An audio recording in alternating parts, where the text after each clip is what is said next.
Well, we are officially 1 month away from the NBA trade deadline. Obviously, the Sixers situation with 2-5 will be the hottest topic over the next 4 weeks. Will we end up moving them? Is it time to panic? Well, we have more news on the situation today and a whole lot of thoughts coming up. Let's go. Perfect.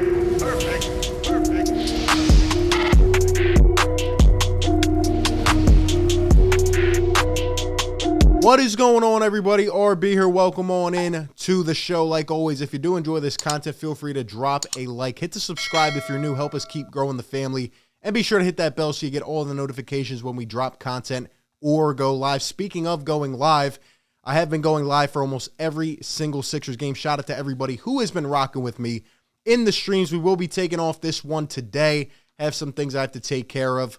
But we will be back for the next 3 games the rest of the week. Tonight, we're playing the Houston Rockets in Houston at 8. I know the national championship's on. I almost forgot that we had a game because it got rescheduled from, I think, the 24th up until today. So just one of those games you have to get through. Hopefully, the Sixers can get it done and extend the winning streak. I'm expecting Joel Embiid to once again feast on the likes of Daniel Tice in Houston. But just as of a couple minutes ago, recording this, just wanted to say I saw the starting lineup. Once again, Tyrese Maxey out in protocol, Shake Milton still out, and Seth Curry also out as well. By the time you're seeing this, you probably already know this. But I also see that Isaiah Joe is in the starting lineup, so shout out to Isaiah. Finally getting some minutes. Hopefully he can prove something. I did see he's next to Thibault and Danny Green in the starting lineup, which is definitely an interesting fit. But anyway, let's go get the dub and keep on winning games. But today, we are here discussing some news that broke earlier today. Now, if you have not yet, go ahead and check out the last video I put out a couple days ago detailing some rumors about 2-5 to the Hawks. This was on Saturday, and the rumors came out on Friday, I believe. And I made the video, so definitely go check that out if you have not yet, and, comment and give me your thoughts on the whole take. But today's news pretty much piggybacks off of that, at least the first part. Shams earlier today putting out an article discussing a whole bunch of NBA trade stuff. And one of the main pieces, as you can see, was about 2-5 and a potential deal with who? The Atlanta Hawks. So apparently this is kind of gaining some traction here. And, the other day we were talking about John Collins, Cam Reddish, DeAndre Hunter, guys like that. Are they enough for Daryl Morey to go ahead and make a trade? Does that move the needle? Does that make the Sixers a winner, a contender? Does it, put us in the best position even going forward past this year? And, I actually put out a tweet today just, posing the question as I see this continue on Twitter. If you're not, again, follow me on Twitter, at RBPhillyTake, be sure to do so. But I said, if the Hawks offer us Cam Reddish and John Collins for 2-5, are we saying yes? And a bunch of people were on both sides of it. It was actually very split down the middle. So I thought that was interesting. But, again, go check out my thoughts in the last video. I will just, continue to say, it's a very hard situation, Do the Sixers want to extend this and keep it going? Or, are they going to settle at some point? Are they going to settle at some point and just try to get this done?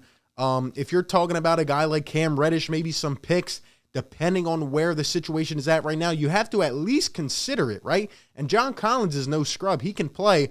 But then there's also questions of fit alongside Tobias. And, he's a great energizer bunny, but how does he fit within this lineup? I still think we need to target mainly a wing, a guy who can create his own shot and really just be a sniper for us when we need him to take the pressure off Joel.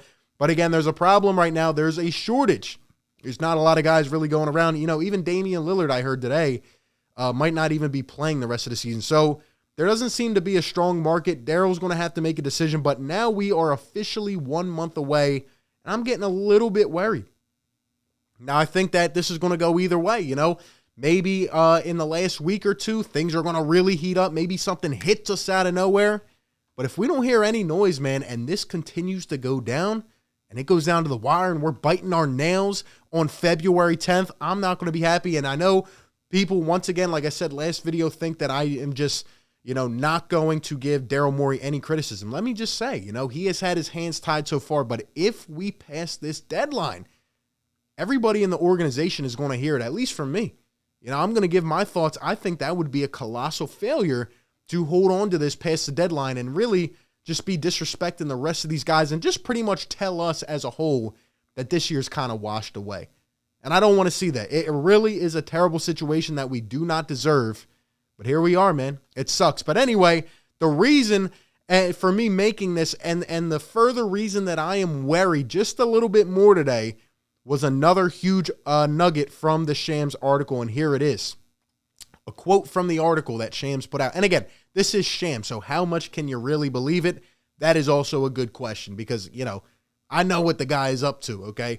And we've talked about it before. But anyway, here's a quote. He says, the Sixers are reportedly not finding 2-5 as he, quote, fulfills team obligations such as training sessions and team meetings, as well as continuing to meet with mental health specialists. I can't believe this is still going on at this point. We are literally almost halfway through the season, and here we are. And if true, again, a big if true, if 2-5's going through all this stuff and the Sixers are not finding him, I mean, it just goes to piggyback what we said the other day, what they said about the Sixers' main goal from Marc Stein being that they want to get 2-5 back on the floor of the season. But here is the thing that, again, nobody is telling you. He is not going to come back. It's just not going to happen. He said it himself. There's just no way. And then, you butt heads because we want to get him back just to get his value up so we can, kind of come together on something here. Get him out, go where he wants to, and we get value in return. But it just, I'm telling you, and this is why I made the take months ago, it just doesn't seem like he is ever going to play again. Maybe he goes to a place he likes. Maybe he comes back, gets better. Who knows, okay? But honestly, the Sixers are one of the best situations you have in terms of winning. So if you care about winning, or at least care about getting to a place you want within your career, you would come back and suck it up. But he's just not going to, and it's as evident, as ever right now. And I just don't see it happening in my personal opinion. So within the next month, Daryl Morey is going to have to pull all the chips.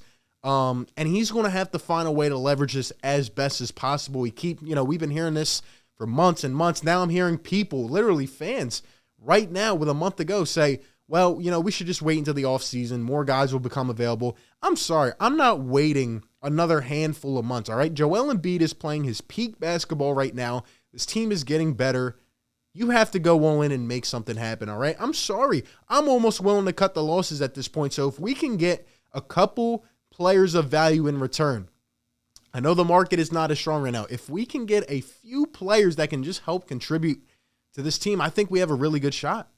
I think this team is really in optimal position to go out here and make something happen. But I just don't know. And the fact, if we are actually not finding him and trying to get him back, what message does that send? Is that kind of like a, hey, we're helping you out, try to come back? It almost seems like a desperation heave at this point. And I just don't know what to think anymore.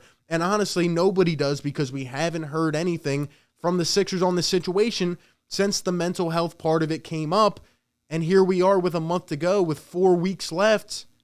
And obviously, over the next 4 weeks, we're going to hear a lot of buzz, right? Because it's going to be the biggest story. Every team that may need a piece, right? Atlanta probably needs a defensive piece, but are they going to bank on 2-5? Let me tell you something. If his value was up here, he would have been gone by now. He's not. And I'm telling you, teams just do not put him in high regards like a lot of people think they do. And maybe a team gets desperate and they go for it. Hopefully someone overpays. But I'm getting a little bit worried. I'm not going to say I'm there yet where I'm like, oh, this is over.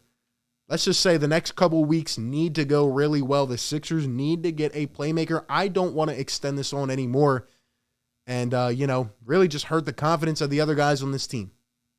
So if it comes down to it and you find a young, talented player, maybe you have to bite on it. I don't know. It's getting rough, man. What can you believe? What can't you? I mean, we hear new trade destination targets every week. It's a mess, man. It really is. I honestly wouldn't be mad if Joel Embiid or, another player just stepped up and gave their thoughts, their honest thoughts, because this is ridiculous. We haven't heard from him or his agent or anything. And here we are. Here we are, maybe on the cusp in a couple weeks of going through the entire season with this. I don't know, man. You give me your thoughts down below in the comments section. I want to hear from you. Appreciate you all for tuning in. Like always, be sure to like, comment, and subscribe. Like always, I will catch you on the next one, man. Peace. Perfect.